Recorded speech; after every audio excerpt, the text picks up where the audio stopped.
Happy Friday and welcome to the first episode of Friday AI of 2024. We are thrilled to be back again and have a whole entire agenda for the upcoming year. So we're really excited to help small businesses and accountants and bookkeepers leverage artificial intelligence to help their businesses thrive in the new year. So we've got so much to go over today, so much exciting stuff. We're going to cover some of our new information that we've got coming out in the new year, which includes some new courses and some new content. So I guess what we probably wanted to do is first start by welcoming again my colleagues Kasim and Rachel to the show. Kasim, another fanboy like myself of AI, and Rachel, our ever skeptic, here to challenge us on why we should not be implementing AI into our small business, and to play that devil's advocate that we all know we have in our business somewhere, even if it's just the devil on our shoulder telling us not to implement AI. But we've got two angels here fighting for you to implement AI, and that devil playing the devil's advocate role. No. I'm fighting for mankind, okay? That's what I'm fighting for. We're fighting for mankind. We want to overthrow the world and have AI rise to the new, to take over the world and see the new apocalypse. But I guess maybe what we can start with, before we dive into some tangible tips on how small businesses can implement AI for themselves to optimize and thrive in 2024, maybe we can just start with a little bit of background on how we ourselves are using AI in our practices, where we think AI is going to be going over the next couple of years, some news about new technology that's taken place over the last few months, and go from there. Does that seem like a good first step, guys? Sounds like a great way to start off the new year. Excellent. So I think, ourselves, we've been implementing AI in a lot of different ways. Obviously, there's applications that have AI built into it, tools that we use every day, like QuickBooks Online and Xero and all those accounting applications that natively have artificial intelligence built into them. We've also been big advocates of large language models like ChatGPT or OpenAI and Bard and Claude and all these amazing tools that we're using from everything from sales and marketing all the way through to onboarding client processes, as well as templates for client communication throughout the year. And obviously, we're not going to be able to cover all of that in this week's episode, but I promise you, we've got a plan for the whole rest of the year, developed by AI, on all this content that we're going to be bringing to you over the course of the next year, which will include some amazing guests. We've already got 3 or 4 booked for the coming months. And if you're interested in being a guest on the show, you can go check out FridayAI FYI, so FRIDAI.FYI, and apply to be on the show. We are looking for more guests to come and share their knowledge with our community. But we've also used tools like Chatbase for building chatbots, which we've done some past episodes on. Canva, we're big fans of. There's literally a whole slew of applications and tools that are leveraging and embracing AI to help you in your business. And we'll be highlighting some of those over the course of this next year. But I thought maybe we could start by sharing just maybe our top 1, 2, or 3 that we have as our favorites. So, Kasim, why don't I let you go first? Do you have a favorite AI app that you use? Yeah, that's a very powerful question. So my favorite AI apps or AI applications are not the ones which are obviously out there. So for example, you guys might think, oh, it's ChatGPT or it's Bard or it's something like that. But my favorite AI applications are where they're sort of buried into the application, the main application itself, and then it makes the process so much more easier. So one thing which I was maybe talking with you and Rachel about earlier on as well is within PowerPoint. So whenever you create some slides within PowerPoint, it uses this AI feature called Smart Design, and it automatically makes your slides all pretty, adds in the design, and there's a bunch of options you can choose from. And it makes your life so much more easier. It's integrated well within the app itself. And so that's my sort of number one. And number two, which I've been using a lot lately, and It's something which I guess a lot of other people are using as well, is Dolly, to create sort of images using the ChatGPT LLM, because I actually don't use it in the conventional sense where people just generate an image and then put it on socials or whatever. But my sort of usage of Dolly is kind of in more of an inspirational way, where whenever I have to design something, maybe it's a newsletter or it's a concept for an email or whatever it is, I just type in the prompt into Dolly and see what it comes up with. And many times I can export that into Canva and use the AI features within Canva to edit that image generated by Dolly, right? So I guess you guys are picking up on this theme that I'm sort of laying out down. It's the little things integrated within these apps that Mhm. make your life so much more easier. So I guess those are my top three and favorite, the ones that I'm using right now. Rachel, how about you? I know you're a devil's advocate. Are you Well, using AI in any way, shape, or form? So listen, I interesting. don't get as giddy about AI tools like you two do. Okay. I'm looking at Kasim and I'm like, he's just like giddy like a schoolboy. He loves this stuff. Okay. For me, what can I say? I'm brilliant. I don't need AI. But on another note, so here's the thing. I look at, what I'm not good at and how I can use AI to better that, right? I look at, those Mhm. areas that I'm a little bit weak. And, I was talking to Kasim and I said, if there is one thing, you will not believe it when I say, but there is something that I'm not good at. Just one thing. Okay. Taking notes. I utterly hate. If anybody asks me to be in a meeting, take notes, or to do any summary or any of these kind of things, I utterly hate it. It just Right. takes up way too much time. So I know, Andrew, of course, Andrew introduces all the good stuff to us. So introduce this new AI tool, which allows us to be able to do the recording of your meetings. And then that way it gives you all of the summary of that. So I think that's something I'm slowly starting to, get used to because I think it's really good. But I mean, I am very elementary when it comes to the use of different AI tools. So of course, the usual chat GDP, Mhm. for the little stuff that I need. But you know what? I will say, Andrew, I know this is being recorded, so you can play it over and over and over This again. will be on loop in the office. I have decided for 2024, I am going to drink your Kool-Aid and join the AI bandwagon. Okay.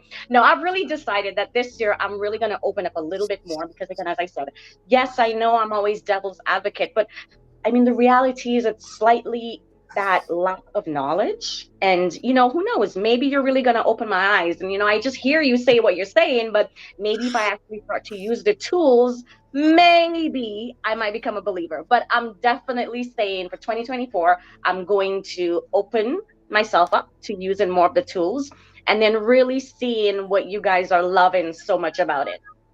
Awesome. That makes me super happy. And you're not alone. I mean, note-taking apps like Fireflies, and there's a couple other out there.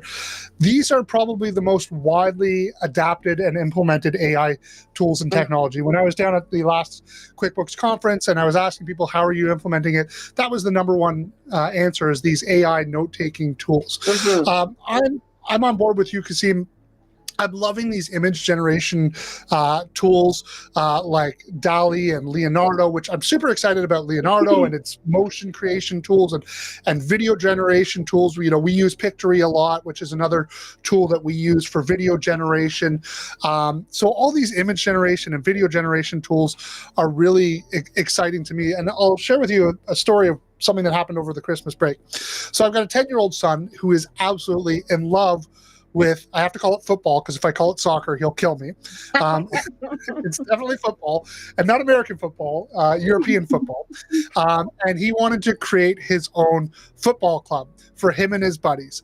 And he wanted to create a logo for his football club and create little jerseys. So we went into ChatGPT and used DALL-E and he wanted it to be called the Predator Football Club, and we used it to generate a logo for his team, and then we took it over to Canva because he wanted a different color background, and he didn't like that it said because it said originally it said soccer. I had to take soccer out and replace it with football. But we were able to do this all on my mobile device.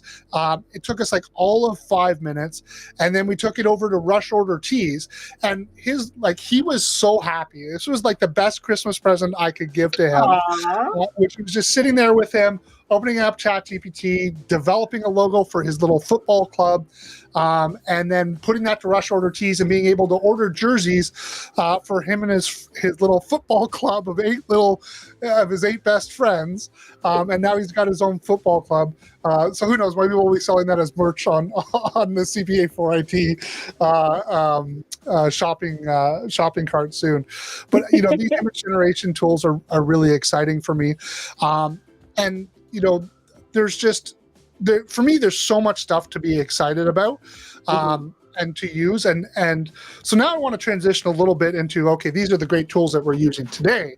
And I want to talk a little bit about some of the tools that I'm excited about to explore and play with in 2024. I mean, this is a time of the year. I mean, hopefully you've put together your resolutions already, and part of those resolutions are to leverage and implement AI into your small business. And that's why you're here today, is to listen to how you can actually do that. And one of the tools that I've got on my list of tools that I want to implement and play around with is AutoGen by Microsoft. So I don't know if anyone has heard about AutoGen yet or played around with AutoGen, but what AutoGen allows you to do is to create agents. So agents like GPTs, which we've talked about before in the past, are customized tools that interact with your large language model. And you can think of them as like almost personas, right? So you might have like a sales agent, you might have a marketing agent, you might have an engineer agent, you might have a developer agent. And it's so cool that you can now build these customized agents into GPT. But what AutoGen is now enabling you to do is to allow these agents to begin to have conversations with each other, right? And that, to me, is what I'm really excited about in this coming year, is that we're now taking these GPTs or these agents that we're able to build and provide them all the context that we need to make them experts in specific areas. But now we have the ability to have these experts talking to each other, cross-validating each other, improving each other. And, if you go and look at the AutoGen website and look at some of their examples, a lot of it is in coding and developing coding, but it's going through and it's proposing code. Another agent is then actually running the code, checking to see if it works. It's coming back to the other agent saying, we've got a bug here. It then goes, oh, let me correct that, debugs it for you with zero human intervention, right? Like, to me, this is exciting because we're able to build these entire virtual organizations to put our businesses on steroids in the new year. So I'm really excited about what these agents can do. But I know, Kasim, you were talking a little bit about more your excitement around the bridge between the software and the physical technology with tools like Humane. And I saw a new tool just the other day, which is like a physical recorder. So if you're not in a virtual meeting, you can actually like imagine a student going to class. It can now record that session. And I was a horrible note taker in university. I don't know about you guys. Listen, I had the only thing I was good at was, and you have to ask your professors, hey, is it okay if I record? You got to be all the way at the front, and you have this little thing, and you're recording the entire session. Yeah, and then it's like to then go back and have to listen to it all over again to take the notes. Yeah, I mean, it's pretty cool that you can now do that. So, Kasim, tell me about what you're excited about for 2024. Yeah, so it's 2 things that I'm excited about, actually. One of which is, as you mentioned, it's the bridge between all of this AI software getting with hardware, because actually we'll discuss this later on right now in the episode, as to what hardware is already out, because there's a couple of them out there which, some of them are cool and interesting, and some of them are a bit dubious, I guess I would say. But yeah, that's one of the things which I'm really excited about.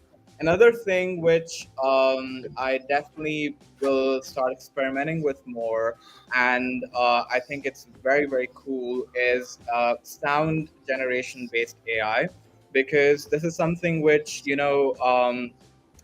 people play around with, but they don't really know how it works. Is because I actually came across it quite a while back, but recently I discovered this website called podcast.ai. So if anyone's watching, you can check out this website. It's very interesting. So it's basically this podcast page, which they have a few 5-6 minute episodes on there, but it's all created by AI. And what's interesting about it is that they have guests which actually didn't do the podcast. So, for example, they have one with Joe Rogan interviewing Steve Jobs. And when you listen to it, it's actually pretty interesting. I mean, when you think That's about it, It's, yeah, It is. There's because a devil's advocate for you.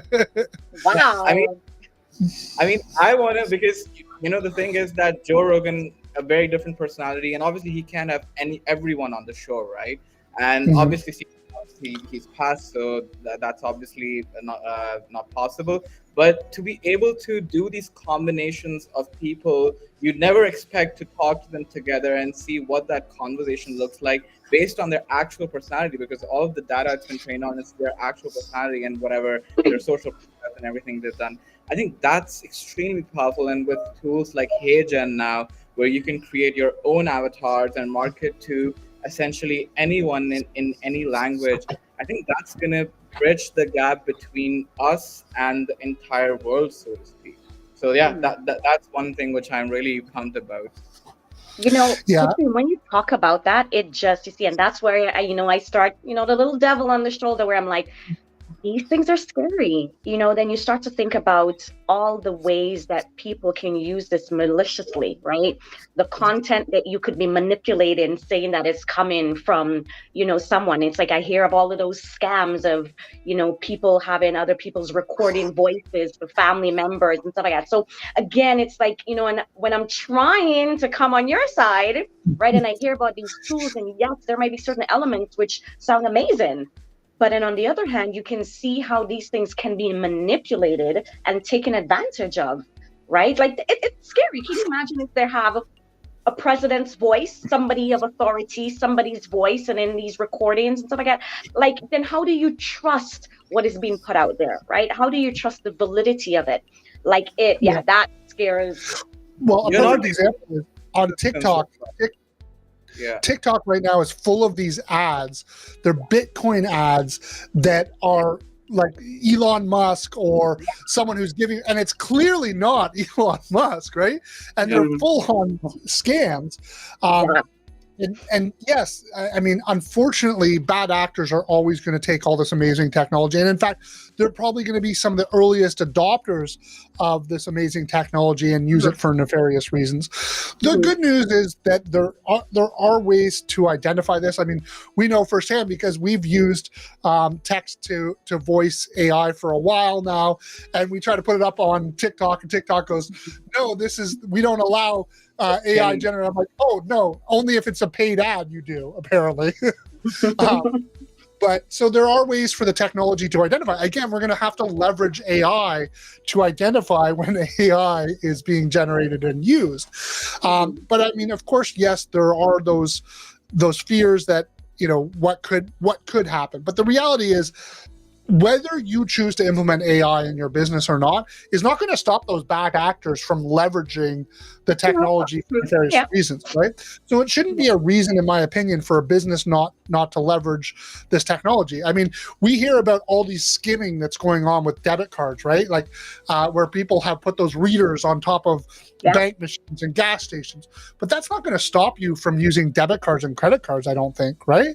I mean, the value that's provided by the technology overwhelmingly, in my opinion, surpasses the fear that's created by these nefarious people. And there will always be nefarious people out there, but they're a small percentage of the population. So again, it's just like personal service business risk and everything else. To me, it's like that shark attack mentality. Of course, if it were to happen to you, if someone were to take advantage of you, it would be life altering and devastating. But it doesn't mean that you shouldn't be enjoying the benefits or the bounty of the ocean, right? What it does mean is you want to build your shark cage, you want to put on your metal suit and protect yourself as much as possible. And we've got a whole set of content around cybersecurity that's free on our channel on North Stars. So for those of you who don't know, we do have an e-learning platform called North Stars, and we've got some free content on there as well. And again, I want to highlight that because what we're going to be doing in the plan for the upcoming year is that we want to take this show and we want to make sure that we're providing value to our community. And how we plan to do that is we do want to make it a combination of a discussion like we're having here every Friday about what's trending, what's new, some specific measurable things, bringing on some amazing guests, but we want to combine that with some real world labs. Unfortunately, some of our first real world labs that we had with Jim Harris didn't go all that well thanks to technology. And some of the feedback we had is don't do live testing and live demos, which is hard for me because I always wanted to just show you, like, hey, let's dive into the product. I want to show you what we're doing and how we're rolling these out. Yeah. And so how we've decided to roll that out over the coming year is we're going to combine what we're doing here on Friday with Friday AI, which will be the podcast, which will also be syndicated out on to multiple platforms, with real world training that will come in the form of labs that will be on our North Stars training platform. And what we're also going to do for those of you who do choose to join into the live each week, we're going to give you guys the opportunity to get access to those courses for free. So for anyone who's watching now, we have our first course that we'll be launching next week, which is not so much of a lab as it is just an introduction to AI. And it's sort of the 10 steps for implementing AI in your small business. That course is going to be launched on Monday morning. If you want a copy of that course for free, I need you to comment into this conversation wherever you are now on the social media, AI Unlocked. So if you comment AI Unlocked in this conversation on any of the platforms that you are on, we will share with you the discount code that will allow you to get access to this course, which will give you the tools to actually transform your small business leveraging artificial intelligence. We put a lot of time and effort into developing this course and content for you. We want to add value. We just sort of figured that here in a live setting, that runs the risk of not actually going quite as well as we want. So to be able to keep that in a organized way that we know will work for you guys to be able to implement this, we're going to put that into that new platform. And so we can see some comments already coming through that people want copies of that course. We'll make sure that you get a copy of it. And maybe what we should do is maybe talk a little bit about what those 10 steps are for how to actually implement AI into your small business. So the first step is, sounds obvious to me, is identifying your needs, right? So before jumping into the sort of AI bandwagon, you have to really diagnose your business needs and understand which processes are actually time consuming and where can actually you boost efficiency with artificial intelligence. Because as amazing as it is, it's not necessarily the right tool for every aspect of your business. We know we've seen huge boosts in and amazing assistance in sales and marketing, but also in onboarding and data analysis. But the first step in the process is really identifying your needs, right? And I think even Rachel, you would say, even if you're not going to implement artificial intelligence in your business, going through and analyzing your processes in your business is an important aspect of that. And just for some context and some background, Rachel has worked in our organization for more years than you would believe. She is old. But she's, historically helped us with, documentation. She's our ISO 9001 coordinator. She does systems, she does processes, she does all this documentation. And, that is an important step that needs to go on no matter what you're doing in your process. Yep. Now, again, there's amazing AI tools that can help you with that, like Scribed. Rachel, have you ever heard of Scribed? Do you know what Scribed is? Have you? No, I'm not familiar with it.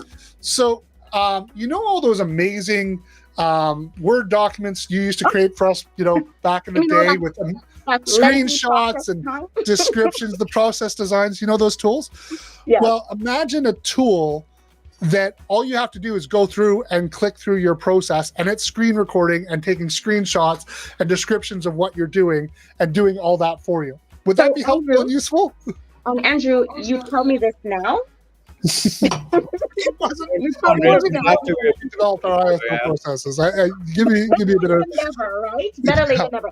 But you know, it's funny, you know, Andrew, when you said, you know, to identify your needs, I would back up a little bit, because I mean, sometimes we find that people don't know what their needs are. You got to first know what's your problem, what's wrong, what are the things that need. Well, I guess it's kind of the time, but you know, it's like, for example, like, you know, even within at work, you know, sometimes some colleagues will come and I'm like, okay, what's your problem? What's your problem? They know what the problem is, but they don't know what they need. They don't know how to be able to solve that. So first, being able to identify those pain points is maybe easier to determine, okay, then how do we fix these pain points, and to kind of help in terms of what you need to do to be able to repair that. I apologize. Yeah. So go ahead. I personally think that, you know, it's similar to like when you go to the doctor, or like when you get a vendor for like a service or anything, they can't really give you the solution unless you tell them what the problem is, right? Yeah. And with AI, I think a lot of, you know, things to be aware of, which people are doing, is that they're sort of willy-nilly importing, using all the AI they can, without actually figuring out if it's providing any value to you or not. Because in many cases, there's stuff which you can do manually better than what the AI can do, right? And that's the reality as well of the situation. But if you're sort of tunnel vision into this thing that, no, I want to use AI for everything, it can backfire as well, right? So it's very important. I feel like, you know, what people should really sort of use AI for, and this is just my personal experience, and I'm sure a lot of people would agree with it as well, is that instead of it replacing something entirely, I think it works very well when you augment it with something that you're currently doing. So for example, in my case, I've been in the marketing space for about 4 years now, and things that used to take me 3, 4, 5 hours to do, I mean, I can do them in literally minutes with the use of AI. So it's not necessarily that I completely replaced everything and now it's going to take over. But if you sort of incorporate those processes in your day-to-day operations, it can really help with. So that's one, you know, absolutely. Well, and I think that brings us to step 2, which is researching AI tools, right? So first you define your process, and then you need to do some research on understanding what AI tools will actually benefit your process. Take a look at it, you know, join groups, come to channels like this, go to all these social media channels. There's lots of people that I follow over on TikTok and on Facebook. To be able to get insights into the different tools. YouTube's a great research channel to be able to have a look at what these AI tools are and to narrow down. There's a number of websites out there that will list all the amazing AI tools that have been launched. You can sort them by categories and by industries to look to see, hey, now that I understand my processes and now that I understand where my pain points are, where the areas that are taking a lot of time, where are the opportunities within the AI tools that exist today that I can leverage to implement those, which then, of course, sort of is important to pair with step 3, which is start small, right? The objective here isn't to boil the ocean, right? It's to start with a very simple, small project and get success under your belt. Even if that simple as, and I think one of the very first places that we started organization-wide was we have a CRM. In that CRM, we have drip marketing campaigns and we have messages that go out. So the very first thing we did is start taking those messages and rebuilding those templates using AI and ChatGPT to be able to do that. It wasn't a very big, massive project, but it got a win under our belt. We were like, oh, wow, this content's actually really good. And if we tailor it and we tweak it, we can make it amazing, which then brings to step 4, which is the training and implementation, right? Like working with your teams. Like, how do you bring your teams along and the other team members along that journey to help you to be able to make those adjustments? Because and there's, we had Mark on here a couple weeks ago as our last guest, and he talked about every Friday or one day a week. I wasn't sure if it was on Friday, but one day a week, their team does nothing but look at AI and how they can implement it in their business. And he said, you might think that that would destroy our ROI and our efficiency, but it's actually had the complete opposite effect, right? And really catapulted us. And by bringing your entire team along that journey, you're going to multiply and catapult your ability to leverage AI into your business. Of course, you can't do that without step 5, which is then you got to monitor and adjust. Right? So now that you've implemented and you've had some training within your organization, you need to actually go back and look at, okay, has this had a positive impact on my business? Is it working? Do I need to adjust and tweak the processes? Is there a new AI tool that has been launched since last month? We've done that several times along our journey. Like we started with Well Said Labs as our audio, then we moved to 11 Labs, and we've moved around as different platforms emerged. And I think, this goes back to the adage that Intuit has always said to me is fall in love with the problem, not the solution, right? So, this brings us all the way back to step 1, which is, knowing your business, knowing your pain points, knowing the problems within your business, and falling in love with with how you solve that problem, not necessarily the tool and the technology that you use to do that. I got a question. Sure. Because I'm listening to, the different steps. So I guess my question then becomes, do you take this step and this approach to every tool? Like, for example, because yes, trust me, I know you love trying new things. I still have flashbacks and trauma, PTSD, every time Andrew introduces a new tool, and then we all have to learn it, and then we go into something else. And then afterwards, in the end, my approach was, okay, let Andrew roll with this for a couple of months to see if it's going to stick before I invest my time. And then because sometimes it does not work. And then, we're starting something else. So I guess I'm just kind of not concerned, but do you run the entire process for every tool, or how much time do you spend to really research and determine, is this a tool? Because even when, we're talking about all these different tools, for me, I'm like, where would you possibly go to know where are all the tools? What are all the tools? What are different competitive tools? What does one tool offer versus the other tool? Okay, I came across this one tool and it's called this and it sounds great, but how do I know if I'm not missing out on other better tools? How many different podcasts do I need to log on to and listen for how many hours till I narrow down, this is the tool that I want to use, right? So I guess it's like, how much time are we spending on this? And do we run the process for every tool and then wait till we're in the monitoring to see, oh, wait a minute, this tool does not work. Now we got to start back all over again. Yeah. So I think one of the big things you have to be careful of is to not be distracted by the bright, shiny objects, which, I am, self-diagnosed ADD, easily distracted by the latest and new technology. I do have, thankfully, I have people like you and Oksana who send me and be like, no, Andrew, we're not just implementing this new technology just because it came out. I think that you, in your business, you have to have time to experiment and play. And you have to be willing to experiment and play.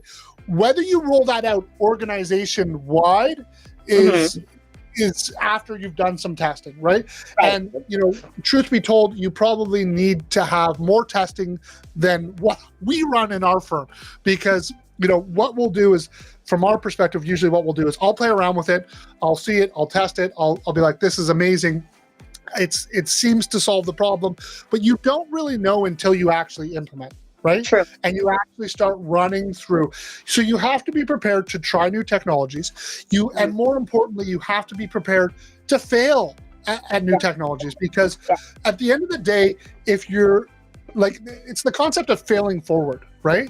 That if you're, in my opinion, if you're not failing, you're not testing the boundaries of where you can go, you're not giving yourself the opportunity to expand and grow beyond where you are. Then you'll just be the same old tired accountant who sits in the corner, who's using ledger paper to do your bookkeeping, right? Like if we never experimented, we wouldn't have gone to DOS. We wouldn't have gone to, spreadsheets. We wouldn't have gone to cloud. Like, we'd still be using ledger paper and freaking bean counters to do accounting and bookkeeping. So I think you have to be prepared to take some risks. But yes, take educated risks. You should have, in my opinion, an R&D team who's playing around and experimenting with technology. If they, after testing, it looks like they win, roll it out and do some testing. But again, that comes back to step 5, right? Which is that you have to monitor and you have to adjust, because not every technology is going to work the way you think it's going to work. Because there's, like, even if you've watched a whole bunch of YouTube videos and you've read all sorts of blog articles on a piece of technology, it may not be talking about the way you plan to implement it specifically in your business, and then you'll go in and find it doesn't do exactly what you wanted it to do, and you want to be prepared to pivot and adapt. And what you're talking about like how do you stay informed and how do you adapt, which is, by the way, step 7, which skips over step 6, which is to scale up the process. But in step 7, staying informed and adapting is a really important critical process. And how do you do that, and how do you know whether you've done enough research? And whether you've done enough research, my philosophy on that is don't strive for perfection, right? I mean, if you are expecting to have every single answer, you are never going to get that, and you will never move forward. I think you want to make sure that you do some research around, find out who are the thought leaders in your community, in your area, who are experimenting and playing with technology. Listen to their podcasts, watch their YouTube videos, do active research on these pain points that you identified way back in step 1, and stay informed by continuing to keep your ear to the ground, by being a part of these communities that are popping up all over the place and growing like wildfire, all over the platform, right? One thing which is really important, especially in the space of AI, because if you're talking about any other technology or any other tool, for example, it's any other outbound marketing tool or any other, software tool or whatever it is, there's stability in that, right? You can research some tools, they're not changing every day. You can implement it, you can train your staff on it, and then you can roll it out after some R&D. The problem with AI, I guess, I don't know, I wouldn't call it a problem, but the situation with AI right now is that it's evolving and changing every single day. So stuff that we used to do, the stuff that we used to do a certain way a week ago, now we can do differently, right? Because when ChatGPT came out, we used to use third-party plugins for data analysis or to do stuff like that. But now it's all built in within GPT-4, right? If you have the paid version. So the thing with AI is, I feel like you have to be cognizant of the fact that this technology is changing every day, and as a consequence of that, there are going to be times where you implement something, then something completely different and better will come along. And that's the beauty of this 10-step process, right? You can constantly readjust, evaluate, adapt, and implement that new technology. Because if you sort of get stuck in your old ways, you're like, no, we implemented this process of AI and now we're going to do it a certain way. It's going to cost you, because something better is there for you to take advantage of, right?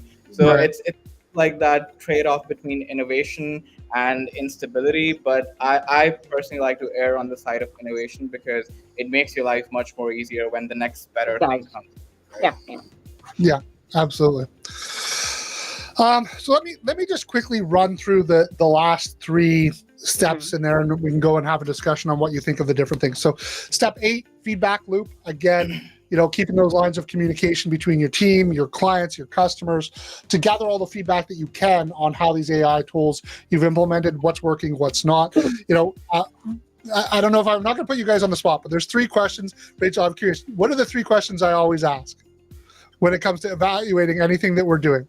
What's the survey that we always send out? What are we doing well? What worked? what works, what didn't work, and like how to improve. Yeah, exactly. You So see, I what listen to worked, you sometimes, what didn't Andrew. work, and what could we do differently that we haven't tried before, right? Yeah. So that feedback loop. So I put her on the spot, didn't prep her for that at all. Good job, Rachel.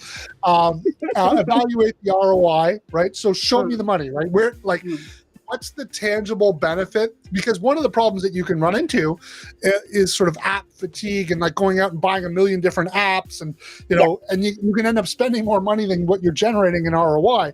So you need to actually take that step back and saying, okay, what is the real value I'm getting? What kind of time savings am I seeing within my business? What kind of real ROI am I getting based on these tools?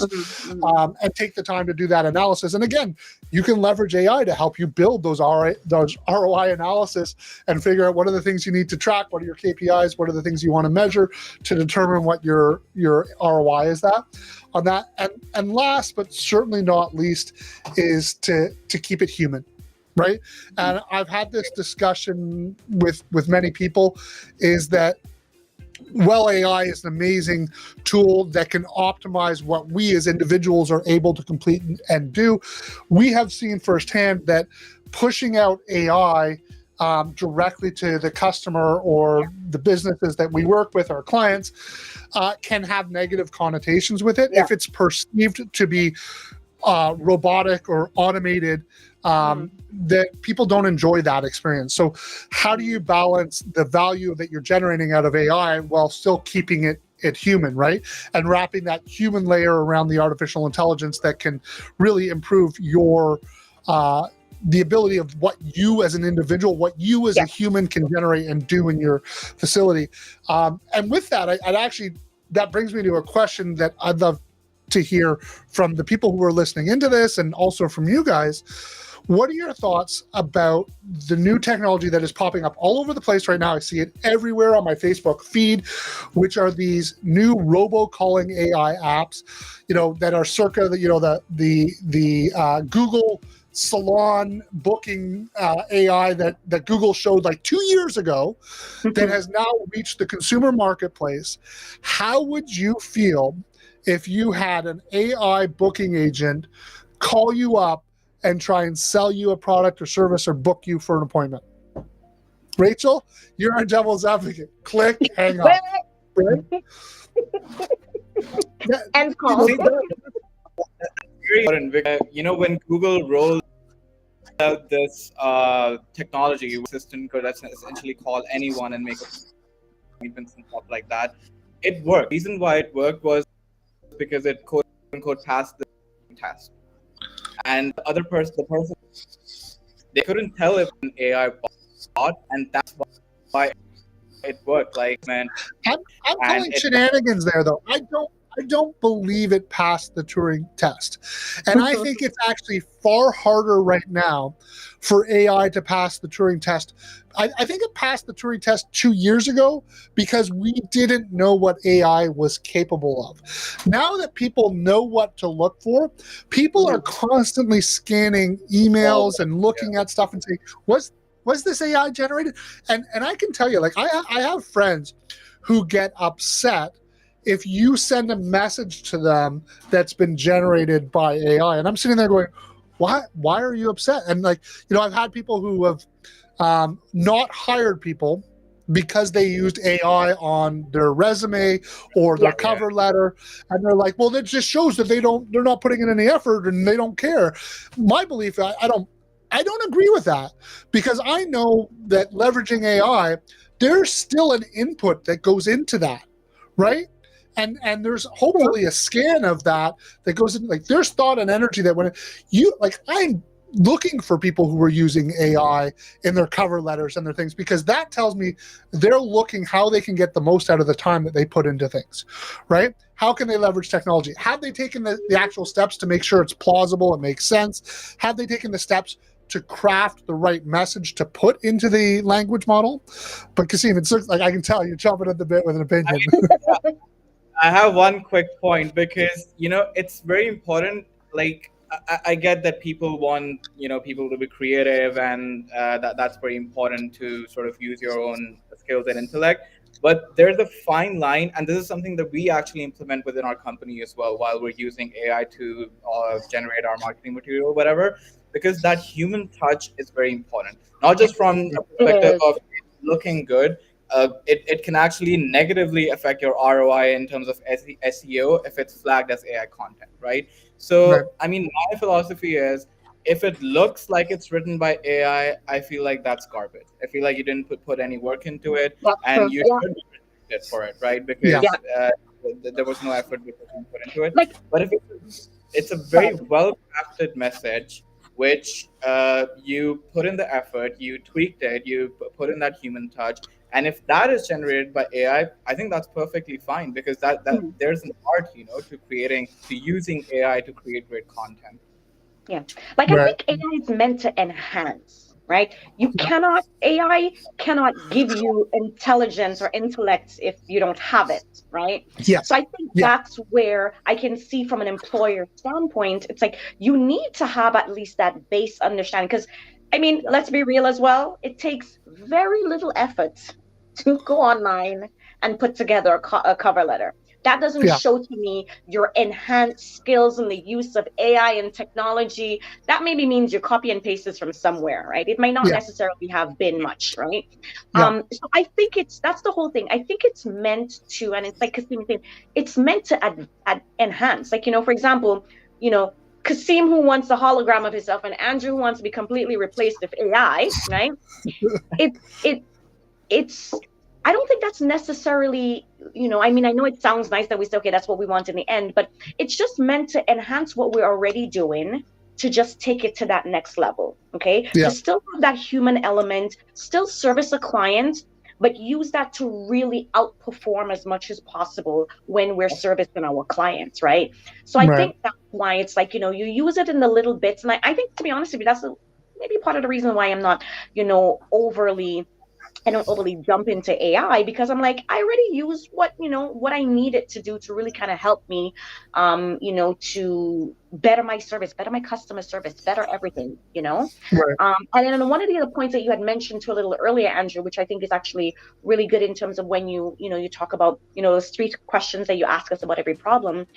I think, part of that process, that 1 to 10 step is, a lot of times people do say, look, I have this problem, but you really do need to stop and think, okay, what am I looking for? This is my problem. You have to have some suggestion, some idea, something, what you would like the solution to be.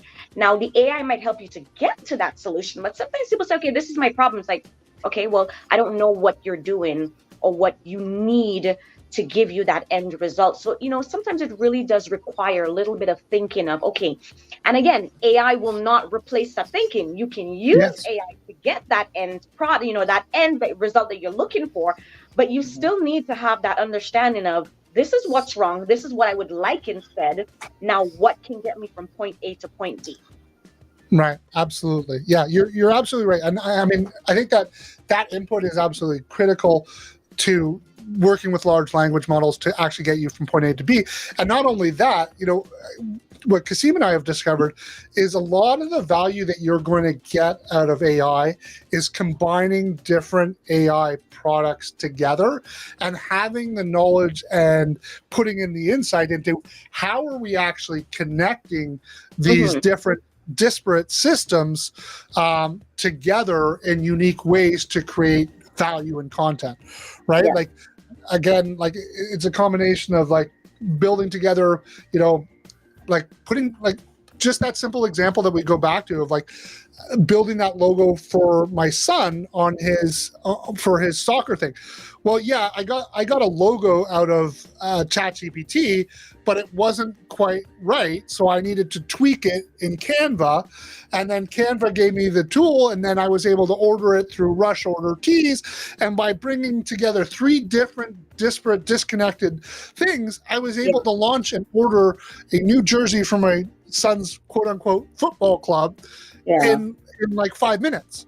And without having the knowledge of these different products, I never would have been able to do that without having the insight to know that, hey, I can get a first draft out of out of ChatGPT that will likely need, like, it's not going to, well, in my opinion, the first draft that comes out of DALL-E or any of those things is not the product that I want as my finished product, right? I'm going to put that human stamp on it by then going into Canva, using, again, the AI, the magic erase functions, the background changes, the text grab functions, and without knowing and having that knowledge of how all these different products interact, I would never be able to do that.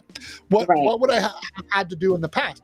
I would have had to hire a graphic designer. I would have had to hire a print shop. It would have taken weeks, if not months, before I'd even have a sample that I could show my son as to, hey, what do you think of this logo, let alone be able to have them printed. And they're going to be delivered next week. Like, these will be in our before he goes back to school.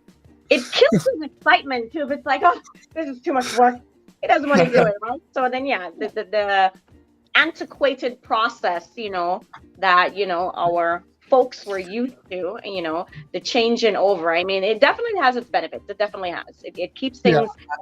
Because here's the thing, and again, I always say you still do have to think about it, be creative, what you're looking for, apply those skills that you have. So again, going back to when you are fibbing on your resume with an AI cover letter, if that person is lacking these skills, doesn't necessarily mean you're just going to say, here's AI, and then everything's going to be perfect. Yeah. Well, about 8 minutes left. Sorry, go ahead, Andrew. No, you go first. Go first.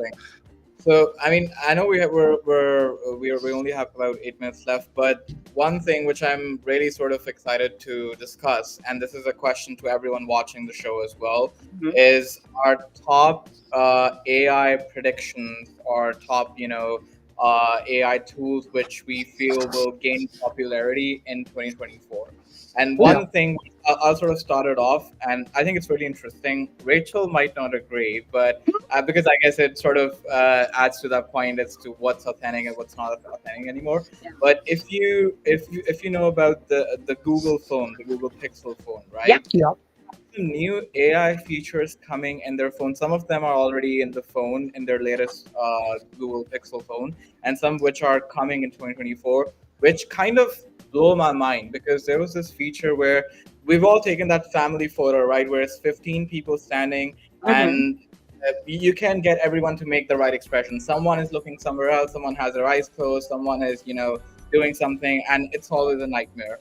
Google has that feature where you can sort of take 4 or 5 pictures of a larger group, and with AI it makes sure that everyone has the right face, and it becomes real and perfect. And that kind of blew my mind. It's it's like a real problem, and it's solving it. And then there's like other features where you can reduce background noise. So if you're in a noisy environment, it literally kills all the background noise, and you can have the perfect video. So that's the kind of stuff that I'm really excited about. Do you guys have any AI predictions for 2024 or wish list? Wish list. I guess again, I want to get the new Facebook glasses. I got to update my spy glasses to get the ones that are using AI. I want to get the AI note taker. I am not on board with Humane.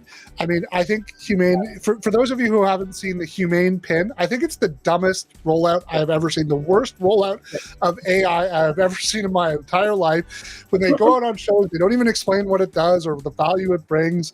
They have perfect examples of AI just making stuff up and hallucinating in their demos, right, of their product.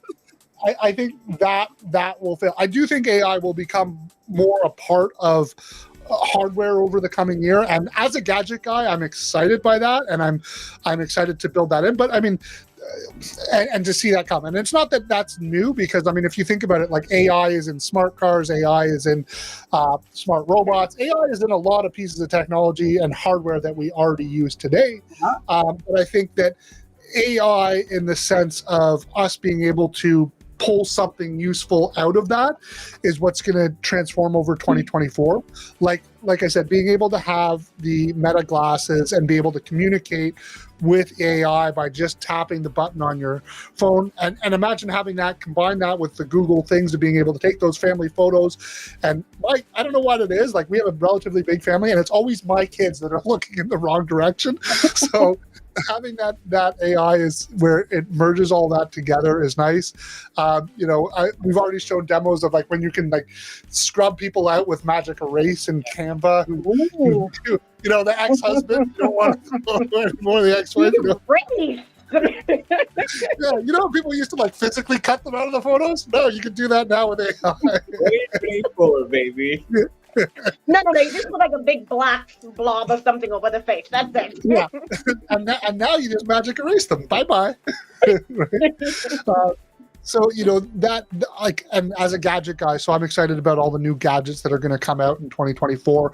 I can't wait to see what happens at CES. And so, by the way, Jim Harris, who was on one of our earlier episodes, is on his way down to CES and then off to Davos, and he's promised to come back after CES and Davos to give us a recap of all the new amazing tech, and I can't wait to see what comes out in CES this year, as well as hear what's going on in Davos and what the world thinkers are thinking about the economy, and it'll be curious to see whether AI is brought up as part of how they're thinking, how our leaders are thinking about AI as it affects global finance and technology. Because, I mean, one of the things is if we can use tools like AutoGen to build entirely virtual businesses with virtual CEOs, virtual vice presidents, virtual line managers, virtual engineers,